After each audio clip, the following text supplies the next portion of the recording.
धैर्य के लिए पहले भी सुनाया होगा, एक उदाहरण देते हैं आचार्य चरण। एक पक्षी के बच्चान को समुद्र बहा ले गए। तब वहां ने कही, उस पक्षी ने कहा, छोटा सा पक्षी मेरे बच्चाओं को समुद्र बहा ले गया। लहर आई बहा ले गई कि मैं इस समुद्र को सुखा के छोड़ूंगी। तब वहां ने उस पक्षी ने ये दृढ़, मैं इस समुद्र को बताओ, छोटा सा पक्षी उस समुद्र या समुद्र को सुखाए डालूंगा, मैं सुखा डालूंगा, आट दूंगा, इसको हटा दूंगा पूरे को। तब उद्यम कियो, कुछ न कुछ उद्यम किया जाता है। एक चोंच पानी की भर के बाहर डाल आवे, वहां में तो एक चोंच पानी कितना आवे, चोंच में इतना सा अथाह समुद्र है, इसकी थावी नहीं मिलती है। एक चोंच पानी बाहर डाल आवे और वहां से एक चोंच मिट्टी वहां में ला के डाल दे।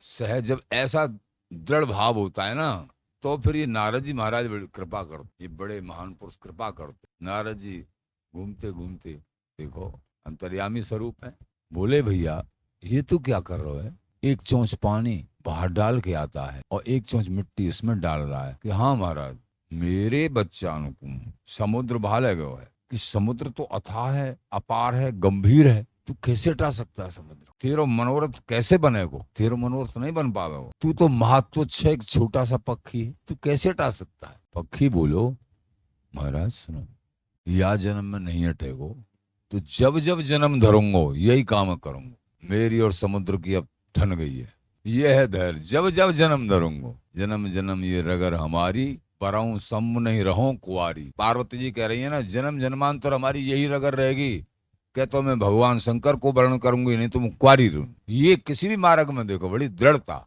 तो यहाँ पक्षी कह रहा है कि महाराज ठीक है, इस जन्म में नहीं हुआ, जब जब जन्म धरूंगा मेरा संकल्प है, तब तब यही काम करूंगा, इसको हटा के छोड़ूंगा, कदाचित न छोड़ूंगा। तब नारद जी ने ये बात गरुड़ जी से जाके कही। पक्षियों के राजा गरुड़ जी हैं, गरुड़ जी के पास गए नारद जी, तुम्हारी प्रजा में एक छोटा सा पक्षी है, समुद्र के किनारे वो ऐसा परिश्रम कर रहा है, उद्यम कर रहा है, इस तरीके से उसकी लगन है, समुद्र को हटाना चाहता है, उसके बच्चाओं को समुद्र बहा के ले गया है। गरुड़ जी भी हंसे, देखो क्या, ठीक है कोई बात। गरुड़ जी सर्वसामर्थ्यवान समुद्र के पास गए, समुद्र से कहा, भाई हमारी बात सुन। कहो महाराज। प्रणाम किया समुद्र, कहो कि हमारी प्रजा में एक छोटा सा पक्षी है और उसके अंडा तेरी लहर के द्वारा कहीं से कहीं बह के चले गए, उनकी खोज कर तुरंत कहाँ पहुंच गए और उनको ला के दे, नहीं वो तुझे सुखा देगा किसी न किसी जन्म में। देखो समुद्र ने स्वीकार किया, खोजा कौन सी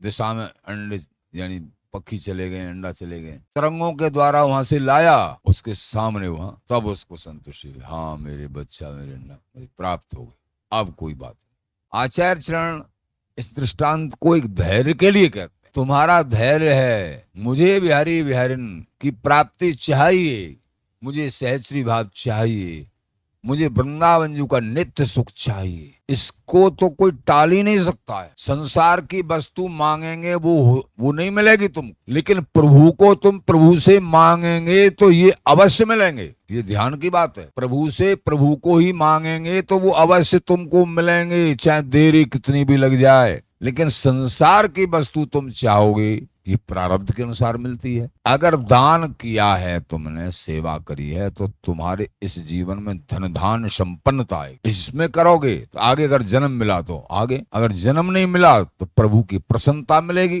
तो ये है, तो ये बड़ा समझना है। तो ये दृढ़ भाव धैर्य रखना चाहिए साधकों को अपने जीवन में, मेरी लाडली लाल, और अनन्य भाव में रहना चाहिए, और ये निश्चित निश्चित निश्चित प्राप्त होंगे तुमको। प्राप्त में संशय नहीं, तन मन बचनन एक थी, कुंज विहारिन लाडली यही हमारी टेक। हमारी एक ही टेक है, मेरी कुंज विहारिन लाडली, मेरे स्वामी जी, मेरे वृंदावन जू, मेरे आचार्य जन, मेरे लाल जू।